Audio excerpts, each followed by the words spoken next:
Good morning, good morning, good morning.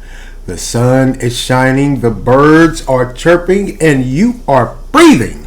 Today is Friday, July the 7th, 2023. My name is Stephen Carnegie, and welcome to This Is Just a Thought. Today's word of the day, churlish, which means marked by lack of civility. Churlish. Hope everyone is enjoying their Friday. End of the work week is here. Man, went by kind of fast, I gotta say. I guess because of that holiday, the July 4th. It's always harder to get back on track when you have a holiday at the beginning of the week. For me, anyway. I don't know about the rest of you guys. For some odd reason, I kept getting behind a day, and then I would find myself thinking that I was getting ahead a day, and it's just hard to bounce back after a holiday, especially at the beginning part of the week. It just throws everything off for me. It just does. I don't know about you guys, but it does for me. Man, weather-wise here, hey, the heat continues to roll on. Yeah, it just does. It just does. Temperatures in the mid-90s, but the real feels are like 100. Then at night, when it starts to cool off a little bit, a system will come through and bring us, if we're lucky. Really haven't had that much rain here in this part of North Carolina. It does bring some rain and severe thunderstorms, but yesterday it rained at about 15 or 20 minutes, downpoured, and then the sun came right back out. Just did. That's the summer. There's no way around it. That's just what the South entails, and the summer with its weather. So we're going into the weekend. They're saying quite possibly could be some severe storms or just thunder showers. And then I believe Sunday, that's when they're really saying it's a strong possibility. Then it drops down into the 80s the beginning of the week, only to rise back up into the 90s. Hey, what are you going to do? What are you going to do? Man, the wildfires out in Arizona, man, they had to shut down a major highway, both sides. Wildfires. That's another part of the summer also. Just is, wow. Don't want to be caught in one of those things. Sweet Jesus. All right, let's move along here, man. Let's give a little bit of an update with this Coquelina find in the White House. Well, the press secretary came out and said, hey, it was found in a common area of the West Wing. A lot of visitors, staffers walked through that area. CIA came out and said, hey, we're going to conclude our investigation next week. We're still waiting for the DNA analysis of the little baggie that was found there. It was found in a cubby. And they saying that cubby is used by any and everyone, whether it be civilian or members of the White House staff or the Biden administration in that West Wing. Wow. Who was foolish enough to bring that in there?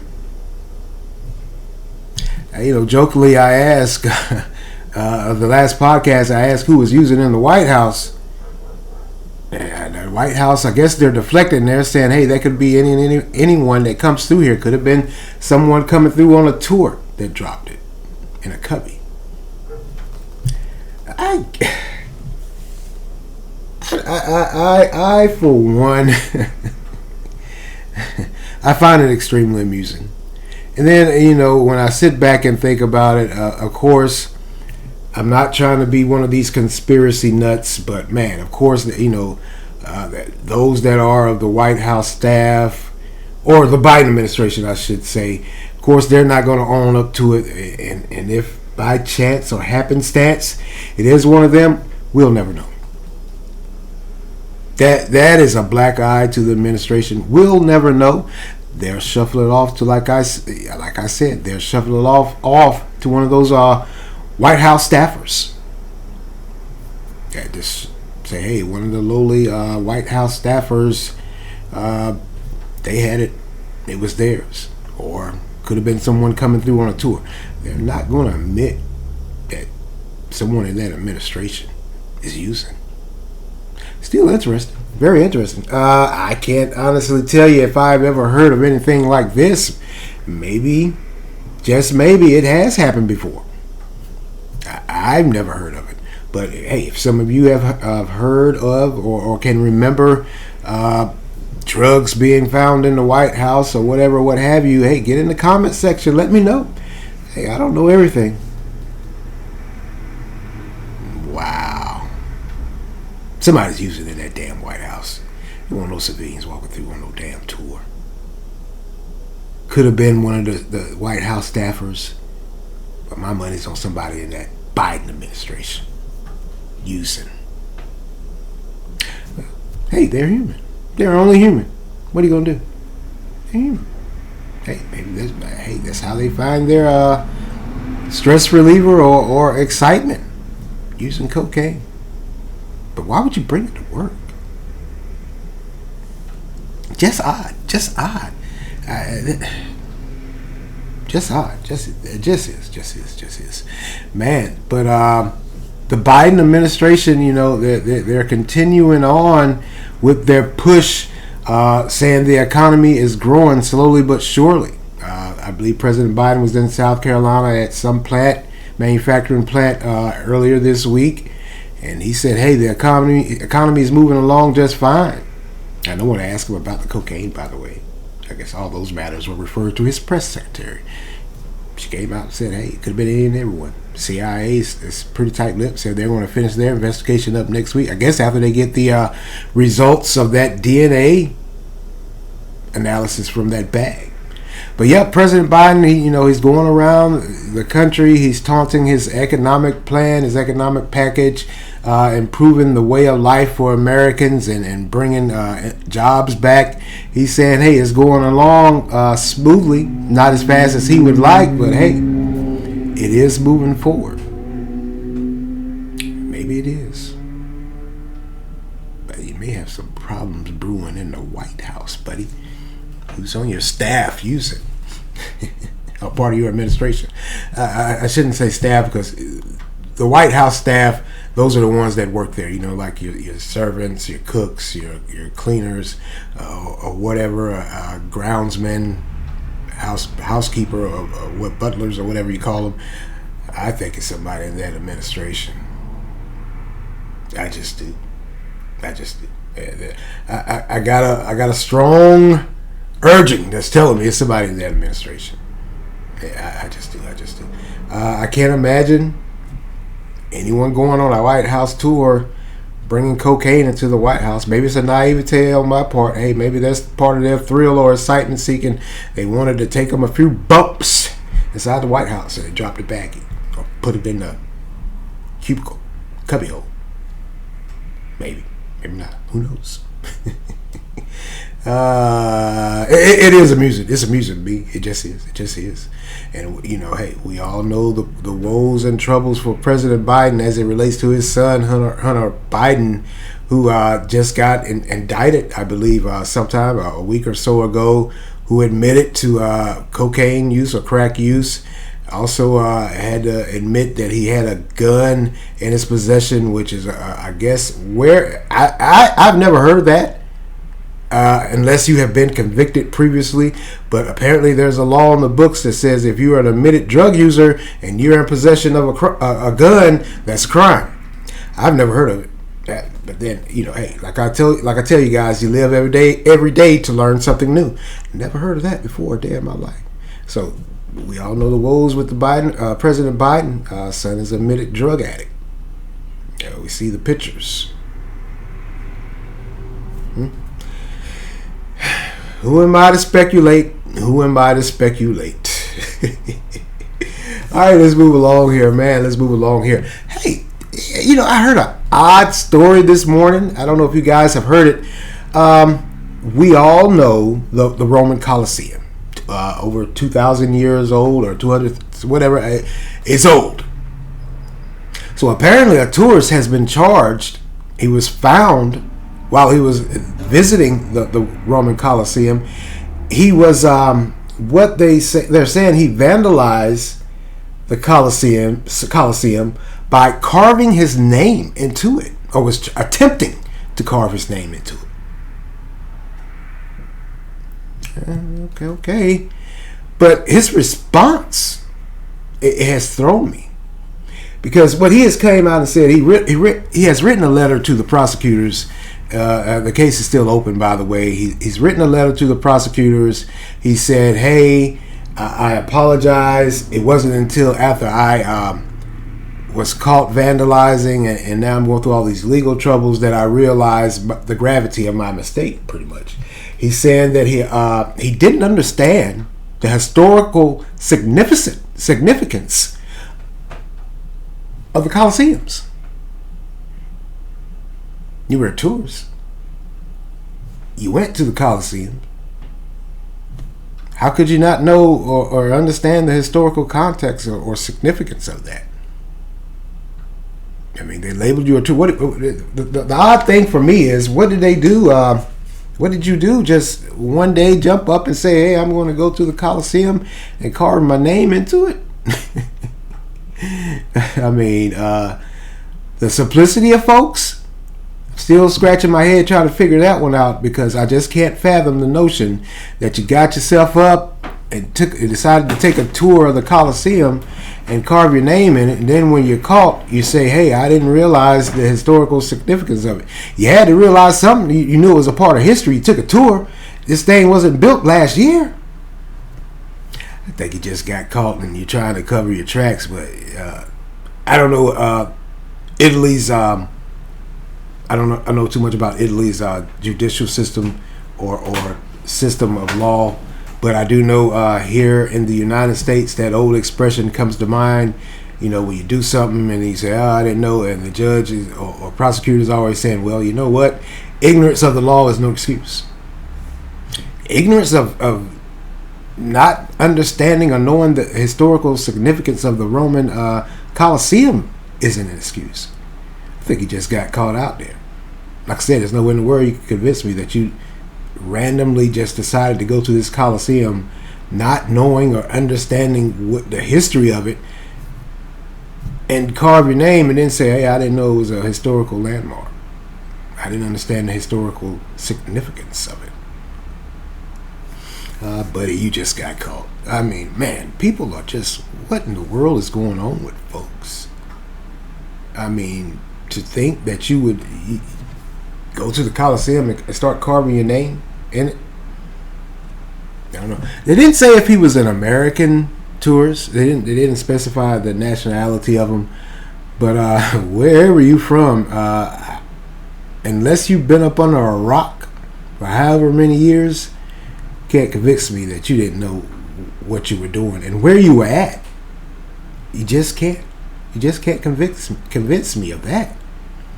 I think he got caught and you're just trying to. Well, they did say he's trying to work out a plea deal. He's looking for a plea agreement.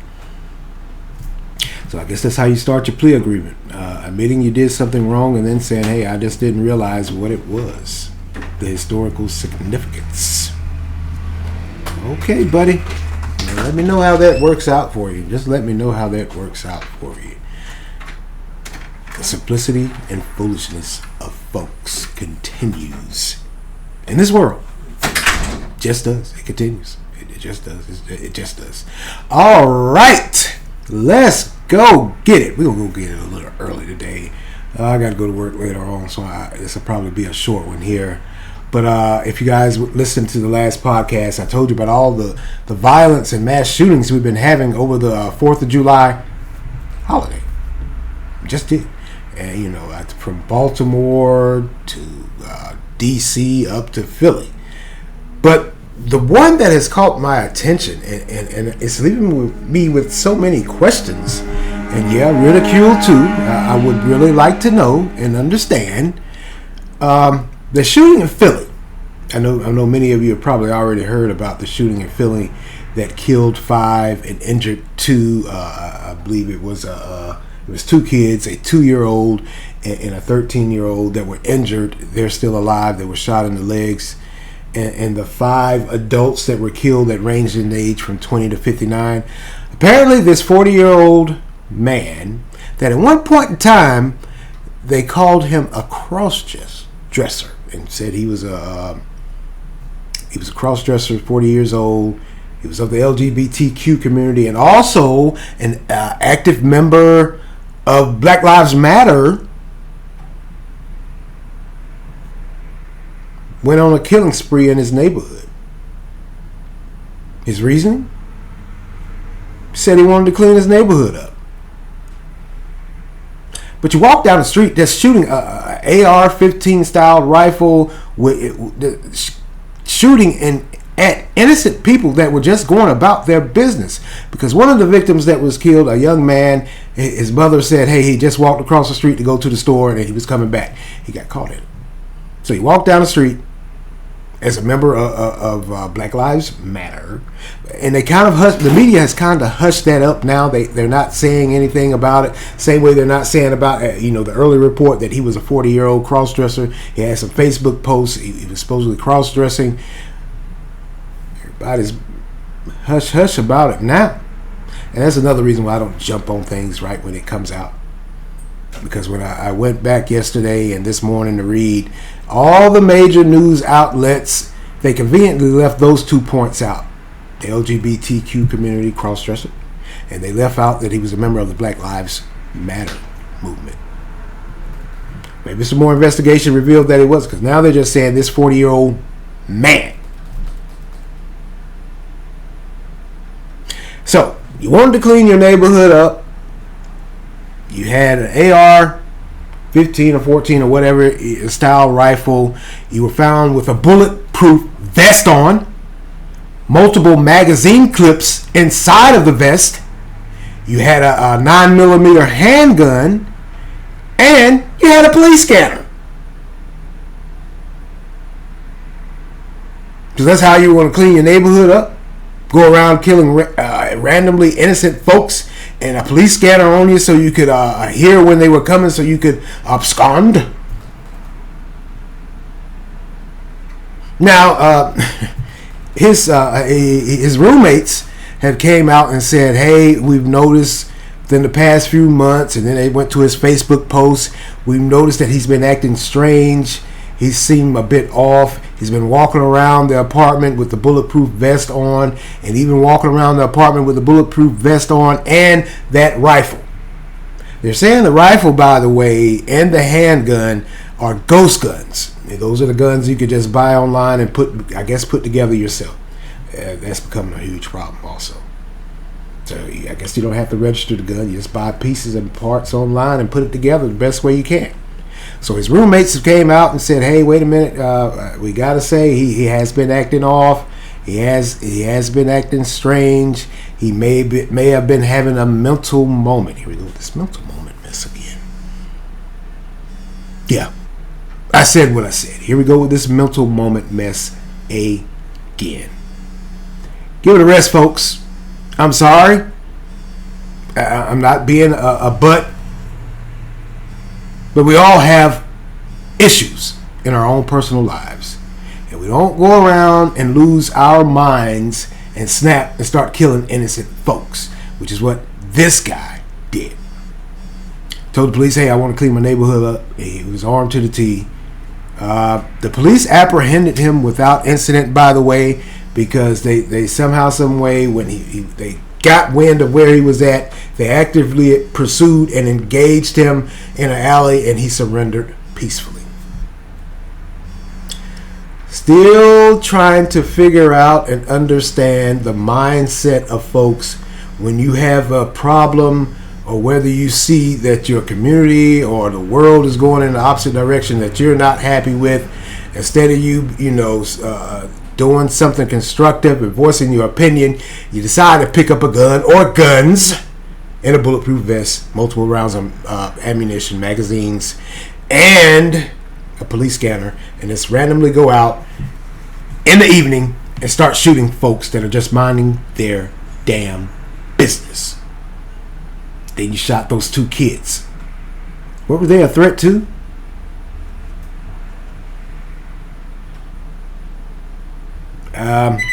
I can't really give you that mental moment nonsense. I just can't give it to you like that. That's just me. A lot of folks say I'm insensitive. I have no feelings. I don't care about other people's feelings and emotion. You're not understanding the plight of people. They're going through it. You need to be more warm and receptive and understanding. Yeah, I do to an extent. But when you pick up a gun and start killing innocent folks, for me that goes out the window. That's a wrap. That's done. I can't co-sign with you on that. I can't understand your reasoning. I'm not one of those, that's going to stand on the soapbox and say, hey, I got it all figured out. I'm squared away. I'm rough and tough and all that stuff. I have mental moments too. I just do. Like I tell you guys, hey, I'm an introvert. There's a lot of times I don't want to be bothered with folks. And a lot of times folks get on my nerves. But you don't see me running around, picking up a gun, trying to kill them. You just don't. That's one thing I don't do. I can't see myself doing that. I just can't understand the mindset of folks. For whatever reason, whatever group you belong to, whatever politically or socially active group you belong to, or whatever is in your mind, or how you need to clean up your community, now you are a murderer. You murdered people. Innocent folks. Shot them down like dogs with an assault rifle. That's all I could come up with. That's all I got, folks. And I offer you no apologies or saying, well, I shouldn't say that. Hey, there's no way you can convince me that this is the norm. This is accepted because you're having a mental moment, because you're not in agreement with what is going on in this country. Can't convince me otherwise. I don't see no other way around it. You are what you are. You did what you did. You're a murderer. Now, he went to court, I believe it was Wednesday, and they, of course, denied bail, and they list the charges that he faced. Of course, murder, attempted murder, possession of a firearm. He had already had a charge for a firearm some years ago. I don't think he was convicted of it, but he was arrested and charged with having a firearm. So he went right back to the well again. Apparently, this is how you deal with your problems, feelings, and emotions. You become violent and got to pick up a firearm. You got to pick up a gun. This wasn't your first rodeo. So this ain't no mental health to me. That's another thing. That ain't no mental health to me. It's just who you are. Just is. So I can't say sorry on that. That's just who you are. Maybe I am a heartless bastard. I never got a pass on the bull crap I did. I was always called to the carpet on it. Just was. And I thank folks for it. I need it. In many ways, it needed to be said at the moment. You're acting like a, you know what? You're crazy. You're foolish. I needed that. Maybe, just maybe, and I'm going out on that proverbial limb here, I think if we go back to the way of letting folks know when they do something crazy, you tell them right on the spot, hey man, it's not acceptable. It's not normal. You got to control your emotions. Because that's what seems to be what is going on in this world, in this society. Now, folks can't control their emotions. And first time or first few instances or whatever, what have you, when things don't go their way, they resort to violence.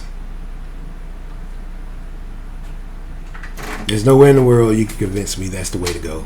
I'm not co-signing with that.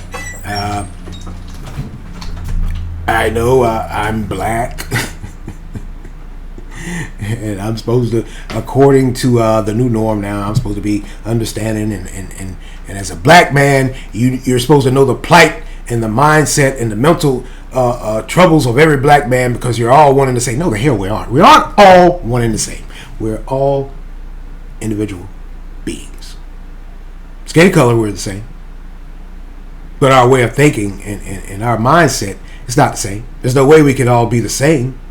So I can't co-sign with this. Mental health. Okay.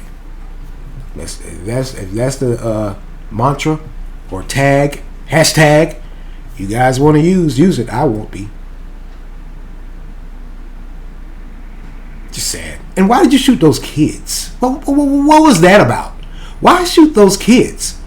They got in the way?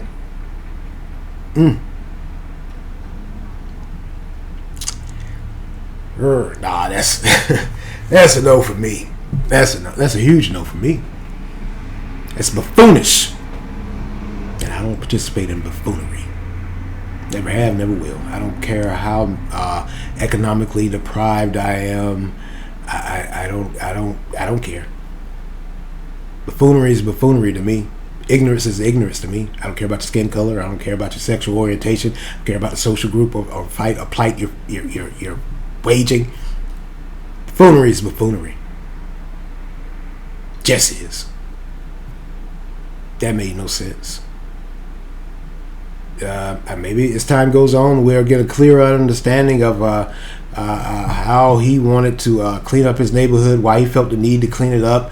They went back to some of his Facebook posts, and they're saying that within the past few weeks or whatever, they had started to see more and more posts about, he had a feeling that they were trying to take the rights of gun owners away.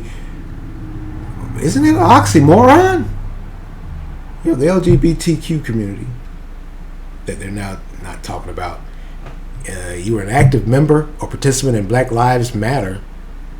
Then you jumped over to they're trying to take your gun rights away. It's an oxymoron, isn't it? Maybe he was going through some mental problems. Who am I to say? Okay. Well, I'm going to get out of here. I'm going to skedaddle. That's all for me today. Yeah. Folks have really and truly lost their ever-loving minds. That's just it for me. And they've lost their minds to the point where if they can't get their way or they feel some way, somehow they've been slighted, they resort to violence. Nah. That's a no for me. That's a no for me. Well, that's all for me today, and I want to thank you all for lending me your ears this morning. Continue to like, support, and share on Anchor. Anchor has a great feature where you can offer feedback, so offer your feedback. I would love to hear your voice. So continue to follow and listen on Anchor, Spotify, Google Podcasts, Breaker, Overcast, Pocket Cast, Radio Public, Verbal, WordPress, and YouTube. Get in the comment box. Let me know what you guys think about this situation in Philly. It is very interesting. I got to give you that. Just is.